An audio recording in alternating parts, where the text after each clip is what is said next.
वह कौन रोता है वहाँ इतिहास के अध्याय पर, जिसमें लिखा है नौजवानों के लहू का मोल है प्रत्यय किसी बूढ़े कुटिल नीतिज्ञ के व्यवहार का, जिसका हृदय उतना मलिन जितना कि शीर्ष वलक्ष्य है।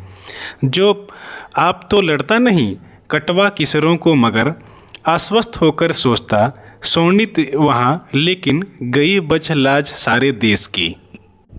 इतिहास की किताबें अक्सर राजाओं की विजय गाथाएं लिखती हैं, रणनीतियों की प्रशंसा करती हैं और युद्ध को गौरव का नाम देती हैं। लेकिन दिनकर पूछते हैं, उस इतिहास के पन्नों पर कौन रोता है जहां नौजवानों के खून का मूल्य एक बूढ़े कपटी राजनीतिज्ञ की नीति से तौला गया है। वे नेता जो स्वयं कभी रणभूमि में नहीं उतरते, जो तलवार नहीं उठाते, जो गोली नहीं खाते, लेकिन युवाओं को मरने भेजते हैं। दिनकर कहते हैं उस राजनीतिज्ञ का हृदय उतना ही मैला है जितना उसका सिर सफ़ेद है। यहाँ सफ़ेदी अनुभव की नहीं पाखंड की है। वह बूढ़ा नेता शांति के भाषण देता है, लेकिन युद्ध की आग युवाओं के खून से जलाता है। वह सोचता है खून बहा लेकिन देश की लाज बच गई।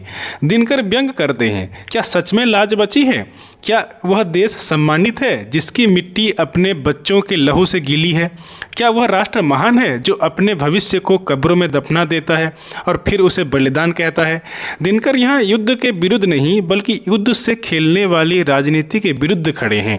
वे कहते हैं अगर लड़ना ही है तो वे लड़ें जो निर्णय लेते हैं, जो युद्ध की घोषणा करते हैं। वे स्वयं रणभूमि में जाएं, न कि किशोरों को मरने भेजें और स्वयं सुरक्षित महलों में बैठकर राष्ट्र गौरव की बात करें।